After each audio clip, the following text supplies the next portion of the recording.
The sound of fingers snapping next to your ear is hard to ignore, sharp, percussive, like someone decided your attention was theirs to grab whenever they felt like it. When it happened to me, I was sitting at a conference table on the 22nd floor of Crestline Commerce Center, tracing a fiber routing schematic with my finger. I was reviewing the redundant cooling loop for the server annex. Infrastructure I had personally designed, negotiated, and leased to this company 3 years ago. The fingers snapped again, faster. Hey, you with the laptop, I looked up slowly. Nolan Voss, 25 years old, title on his business card, Director of Innovation Strategy, real title, son of Howard Voss, CEO of Voss Capital Group, the parent company of Voss Ventures, which occupied the entire 22nd floor on a lease his father had signed 3 years back. Nolan was pointing at the glass-walled conference room behind him, where 4 guys in matching fleece vests were staring at a frozen screen. Wi-Fi is lagging. We've got a Series B pitch in 3 minutes. Fix it. I set down my pen. I'm not IT, Nolan. I'm reviewing the infrastructure renewal for this floor. If you're having latency issues, submit a ticket to the portal. He laughed. Not a friendly laugh. Submit a ticket. He repeated it slowly, like I'd said something in a foreign language. Then he turned to face the open office, loud enough for 50 people to hear. Who hired this guy? He looks like he's here to read the meter. A few people laughed nervously. Most looked away. My name is Walter Briggs. I'm 58. I'm the managing partner of Apex Infrastructure Holdings, and I control every wire, pipe, and data line running through this building. But the kid snapping his fingers didn't know that, and I saw no reason to explain it. I'm busy, I said, and turned back to the schematic. That was apparently the wrong answer. Nolan walked up and slammed his hand down on the table hard enough to rattle my coffee cup. The whole open plan office went quiet. Keyboards stopped. Phones went down. You know what? I'm done with the attitude from building staff. My father pays a fortune for this lease, and I can't even get a stable connection. He pointed at the door. You're fired. Pack up and get out. I'll have HR send your final check. Go. I looked at him, then I looked at the room. 60 people watching. Then I looked at the folder under my hand. The one with the 10-year infrastructure renewal contract inside his company's name on the cover page. The only reason his server room had dedicated cooling and priority fiber. I also had a second document in that folder. A $195,000 UPS backup system invoice I had been about to countersign. Equipment his team had installed the week before. Equipment that was not yet activated under any service contract. Without my signature, that gear was just hardware sitting in a rack with no warranty, no service agreement, and no protection. Understood, I said. I closed my laptop, capped my pen, picked up my leather folio, and left both unsigned documents sitting flat in the center of the table. Good luck with the Series B pitch, Nolan. I walked to the elevator, didn't rush, heard him say something to his vest-wearing friends behind me. Didn't catch the words, didn't need to. The elevator doors closed. He thought he had just fired a contractor. He had actually handed me a signed permission slip. My office is on the 4th floor, tucked behind the mechanical rooms and the freight elevator banks. No city view. Just the backup diesel generators and the cooling towers, humming steadily outside the window. Most people would find it depressing. I find it calming. This is where the building actually lives. The glass suites upstairs are just decoration. I sat down, woke up my monitors, and pulled the Voss Ventures binder off the shelf, 3 inches thick. I opened to Section 14B, Revocable Privileges and Shared Utilities. Here's what most tenants do not understand. The base lease covers 4 walls and a ceiling. Everything else, the high-speed fiber, the dedicated HVAC loop for the server room, biometric security access, elevator priority, those are add-on services, month to month, provided under a separate agreement with Apex Infrastructure Holdings, requiring my signature to stay active. Nolan had just publicly terminated the person providing those services. In front of 60 witnesses, I was a professional. I was going to respect his wishes entirely. I opened the building management software, Root Administrator Access. First, elevator priority. Voss Ventures paid a premium so that any keycard from their floor triggered an immediate elevator pickup, shaved about 4 minutes off the morning rush. I found the clause, checked the status field, and changed it, contract terminated by tenant, reverted to standard. Now they would wait in line with the dental office on the 8th floor. Second, freight elevator token. They had a server delivery scheduled for Tuesday. I revoked the access token. That truck would arrive at the loading dock and sit there until someone with authorization cleared it. I was no longer that someone. Third, and this was the one that mattered most, climate control. Their server room ran on a dedicated chilled water loop that I owned and operated. The building's central AC kept the offices at 72 degrees, but a high-density server farm generates a different kind of heat. Without that dedicated loop, the room would climb fast. I pulled up the HVAC schematic and updated the setting from high priority subsidized to base building standard. The valve actuators on the roof would take about an hour to respond. By tomorrow morning, their server room would feel like a laundry room in August.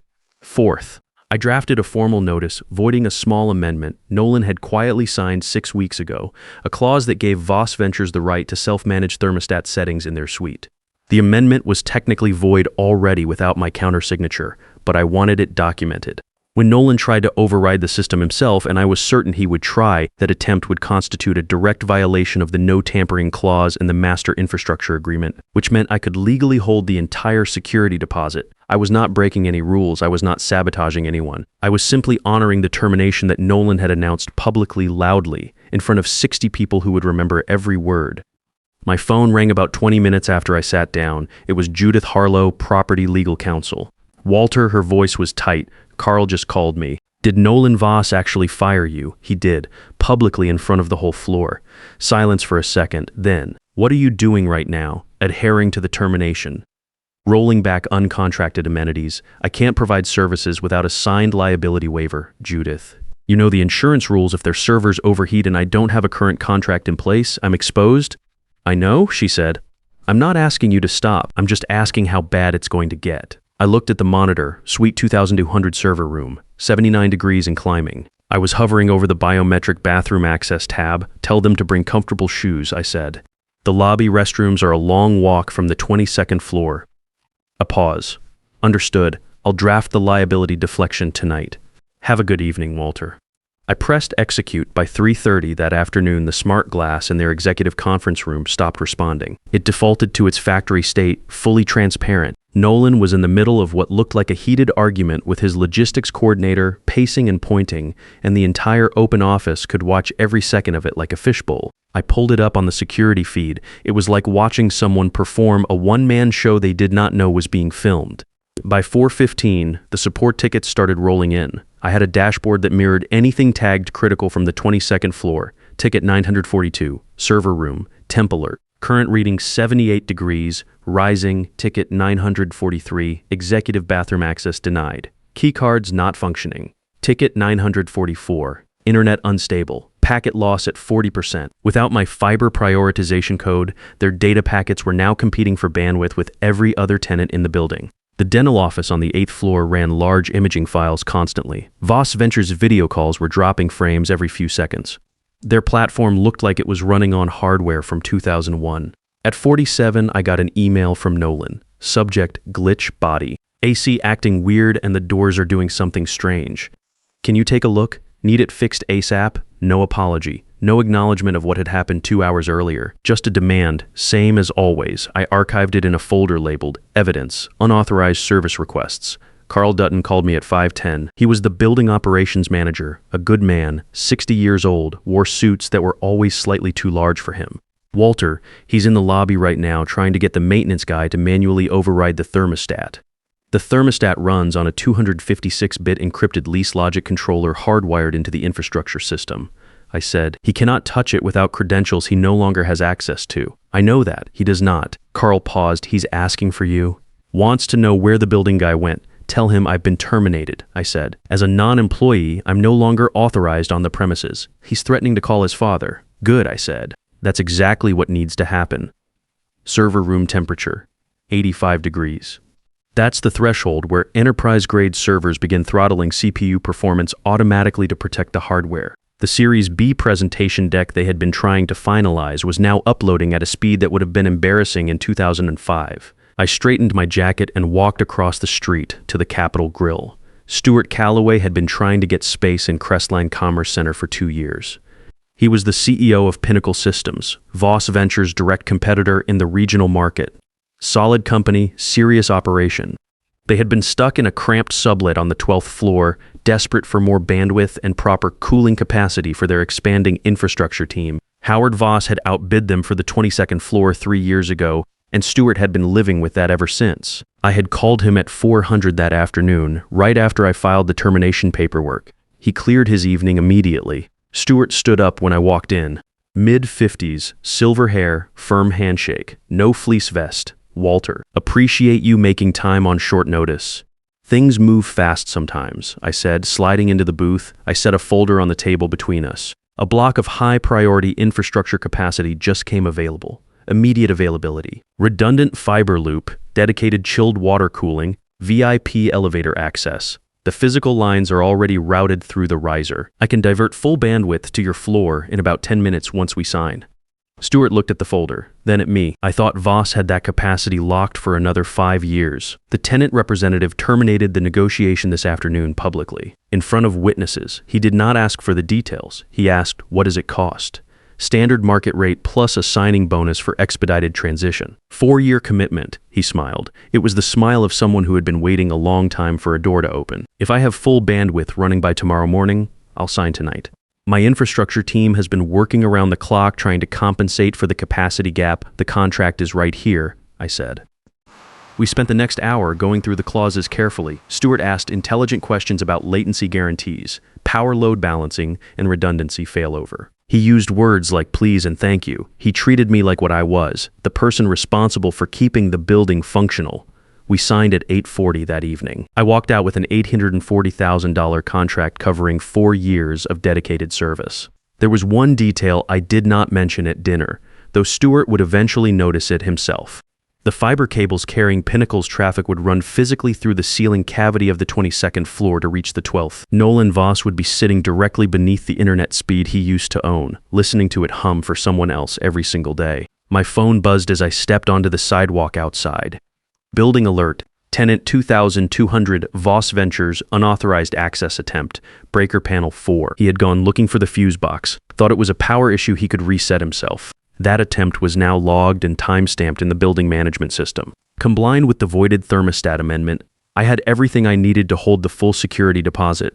I put the phone back in my pocket and walked to my car. I drove home that Friday evening with the windows down. I live about 35 minutes outside the city in a neighborhood where the houses have yards and the neighbors wave when they see you. Nothing fancy. A place where you can hear yourself think. My wife had left a plate in the oven. I ate at the kitchen table, read through the Pinnacle contract one more time, and was in bed by 10:30. I slept soundly, 8 hours, no interruptions. The kind of sleep you get when you know exactly where things stand. Saturday morning, I was up at 6 or red, made coffee, took it out to the back porch. The garden needed attention. I spent 3 hours out there pulling weeds, trimming the hedges along the fence line, doing the kind of slow, methodical work that clears your head. My phone buzzed a few times. I left it face down on the patio table. While I was out there in the garden, the server room on the 22nd floor of Crestline Commerce Center was sitting at 89 degrees and climbing. The portable fans Nolan's team had dragged in from a hardware store were pushing warm air around a room that needed industrial cooling. The servers were throttling hard. The VPN was down. Half the staff had quietly gone home claiming remote work, except they could not actually work remotely, because the system they needed to log into was hosted on hardware that was slowly cooking itself. I pulled a stubborn weed out by the roots and tossed it in the bin. Sunday, I read the paper front to back, took a long walk after lunch, and watched a game in the evening. Ordered a pizza. Normal weekend, the kind you earn. Sunday at midnight, the building's automated credential system ran at 72-hour rolling encryption update. Every keycard assigned to the 22nd floor needed a network handshake to refresh the access code. No network meant no handshake. No handshake meant the credentials expired at midnight and did not renew. It was a security feature I had installed 6 years ago specifically to prevent former employees from retaining building access after leaving a company. It worked exactly as designed. Monday morning, I was in the lobby at 8:45, coffee in hand. The Voss Ventures team started arriving right around 9:03. I watched from a bench near the planters by the entrance. They came in groups of 2 and 3, badges out, moving fast the way people do when they are already behind and stressed. First swipe, red light. Second swipe, red light. The third person tried the side entrance. Same result. Then someone called over Randall, our head of security, a big quiet man who had worked this building for 11 years. System says expired. Randall said, tapping his screen without any particular expression. Can't authorize entry without a valid credential. It worked Friday, one of the developers said. Yes, it did, Randall said. Today is Monday. By 9:08, there were 22 Voss Ventures employees standing on the lobby side of the turnstiles, a cluster of confused and increasingly agitated people in the middle of a Monday morning rush. Other tenants were flowing past them through the turnstiles with no problem, heading to their floors, carrying their coffees, not paying much attention. Nolan showed up at 9:11. He looked like he had not slept since Friday. Same jacket as Friday, hadn't shaved. He pushed through the group and hit his badge against the reader 3 times fast, like speed would change the outcome. Red light, red light, red light. He spotted me immediately. I was standing near the elevator bank in a clean jacket, coffee in hand, badge already scanned, green light already given. You, he came toward the velvet rope fast. You did this. Randall stepped sideways, putting himself between Nolan and the rope without making a production of it. Your credentials expired, Nolan, I said, keeping my voice level. The system runs a network handshake every 72 hours to refresh access codes. Your network has been down since Friday. No handshake, no valid badge. Then fix the network and give us access right now. I'm not authorized on your premises, I said. You terminated me Friday. In front of the whole floor, his face went through several things at once. That was the moment Stuart Calloway walked through the front entrance. Stuart had a 9:15 meeting with his own infrastructure team, who had already moved into their expanded workspace on the 12th floor and were running on full bandwidth as of Saturday morning. He saw me. He saw Nolan standing behind the rope with 22 employees stacked up behind him. He took in the whole picture in about 2 seconds. He did not say a word. He just gave me a small nod, tapped his badge, got a green light, and walked to the elevator. Nolan watched him disappear behind the closing doors. The silence that followed was the loudest thing in the lobby. I checked my watch. I have a 9 to meeting, Nolan. 4th floor conference room. Is your father's legal team sending a representative? Or is it just going to be you? I turned and walked to the elevator without waiting for an answer. The 4th floor conference room is nothing like the glass box upstairs. No windows, soundproofed walls. Fluorescent lighting that makes everyone look slightly worse than they actually feel. I have always liked this room. It does not let anyone pretend. I was sitting alone on one side of the table at 9 sharp when the door opened. Carl came in first carrying a notepad and looking relieved that someone else was running this meeting. Then Leonard Price, Voss Capital's general counsel, a thin man in a dark suit who looked like he had been on the phone since 6 a.m. and had not gotten any good news from any of those calls. Then Howard Voss walked in. He was 62, shorter than I expected from someone who occupied that much space in other people's conversations. Expensive suit. Eyes that were used to being the most important ones in the room. He looked at me, looked at the empty side of the table where his team was about to sit, and made a quick calculation that I could see him making. Nolan came in last. He sat down without looking at me or anyone else. Howard did not waste time on small talk. Walter, I'm going to be direct. We are losing $18,000 an hour. My son made a serious error in judgment. He mistook you for support staff. That was wrong and I apologize for it. He placed both hands flat on the table. Now tell me what it takes to get the systems back online today. He nudged Nolan with his elbow. Nolan kept his eyes on the table. I'm sorry, he said. I should not have spoken to you that way. I let the words sit there for a moment. Then I opened my folder and slid a single sheet of paper across to Howard. That is the voided infrastructure contract, I said. Howard picked it up and scanned the first paragraph. Fine, we'll execute a new one, same terms as the renewal we were discussing. The bandwidth allocation previously reserved for Voss Ventures was released to the open market Friday evening, I said. It has already been purchased under a binding agreement.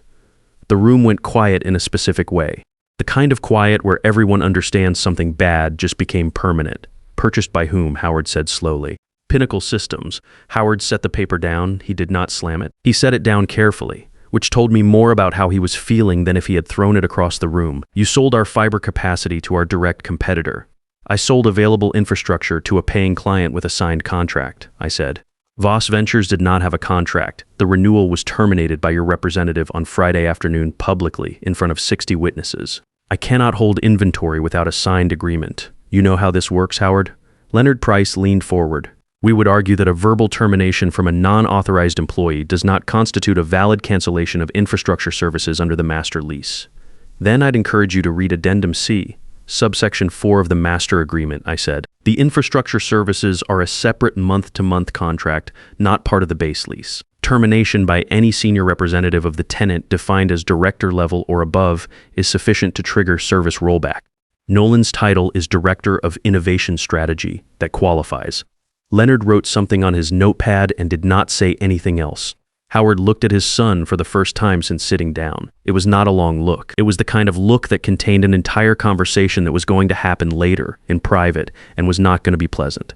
Nolan was still studying the table, the UPS system, Howard said, turning back to me. My team installed a $195,000 worth of backup power equipment last week. We have invoices. You have hardware, I said. The activation and service agreement for that equipment required my countersignature. I had the invoice ready to sign on Friday afternoon. It was in the same folder as the renewal contract, which your son also declined to have executed. Without my signature, that equipment has no warranty coverage, no service contract, and no integration into the building's power management system. It is currently a very expensive collection of components sitting in a rack. Howard closed his eyes for exactly 2 seconds. Then he opened them. What can we do? He said. Not a negotiation. Almost a genuine question. You can continue operating on the base building internet, I said. It covers standard office functions, email, basic browsing, light file transfers. For anything beyond that, the capacity is no longer available in this building. Pinnacle has a 4-year agreement covering the full fiber allocation for the 22nd floor riser. I cannot legally displace them, so you're telling us to leave. Howard said quietly, I'm telling you what your options are, I said. What you decide to do with that information is entirely up to you. Howard looked at Leonard. Leonard gave a small, tight shake of his head that meant what it always means when a lawyer does it. We have no good moves here.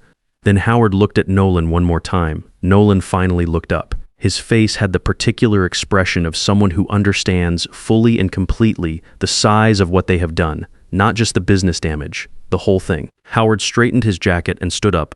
We'll be in touch about the lease termination terms, he said. Carl has the standard break lease documentation ready whenever you need it. I said. Howard nodded once, picked up his phone from the table, and walked out. Leonard followed. Carl followed Leonard. Nolan stood up last. He got to the door and stopped with his back to me. How long have you been doing this? He said. Not hostile. Just a question. 28 years, I said. He nodded once, barely visible, and walked out. The move-out took 4 days. Voss Ventures started clearing the 22nd floor on Wednesday morning. I watched the first hour of it on the security monitors from my office. Not out of satisfaction exactly. More like closing a file you have been working on for a long time. The freight elevator was booked through Wednesday afternoon. Pinnacle Systems had equipment coming in, a server rack delivery that had been sitting in a warehouse in New Jersey for 6 weeks waiting for this exact slot. So Voss Ventures got the service elevator. It fits 3 equipment carts comfortably, maybe 4 if nobody needs to breathe. They had an entire floor worth of hardware to move. I watched one of their developers carry a monitor down the hall toward the service elevator, wait 8 minutes for it to come back up, load it in and head down, then come back up and do it again. That elevator made 34 trips over 2 days. I know because the system logs every movement. Nolan was not there for any of it. I heard from Carl over beers Thursday evening that Howard had made some organizational decisions over the weekend. Nolan was being reassigned, new title, new location. A satellite office in Tulsa that Voss Capital used mainly for back office processing. I looked up the building specs later out of curiosity.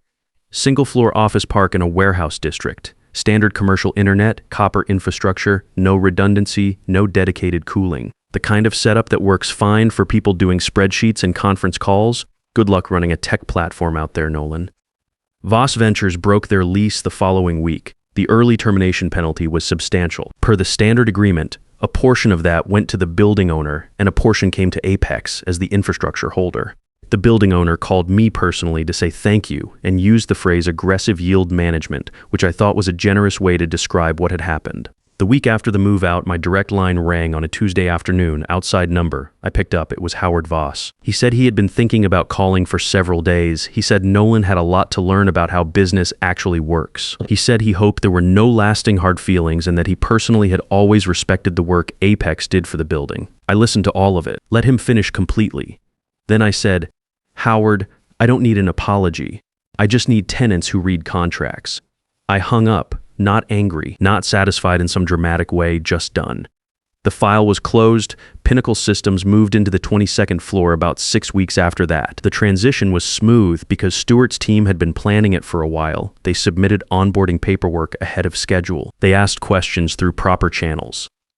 They sent Carl a thank you note when the move-in went without a hitch and left a box of donuts at the security desk with Randall's name on it. I was back in that same 22nd floor conference room about 3 months later. Stewart was signing off on a power load expansion for their AI infrastructure division. Good problem to have. Means the business is growing. He looked out at the city for a second before signing. You know what still gets me, he said. They had everything set up perfectly. The cooling, the fiber, the elevator access. All of it. And they just walked away from it in one afternoon. They didn't understand what they were sitting on, I said. Stewart signed the document and slid it back across the table. Then he mentioned his nephew was starting an internship with the company the following month. Sharp kid, he said, confident.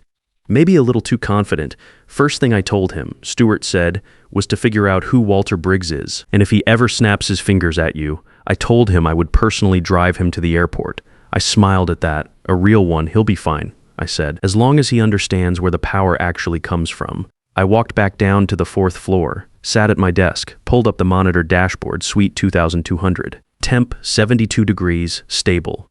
Bandwidth at full capacity. Tenant satisfaction rated optimal. I opened my desk drawer, printed a fresh label, and filed the Pinnacle contract in the active folder where it belonged. Outside the window, the cooling towers were running steady, the way they always do when everything is working right. The building was breathing, everything in its place.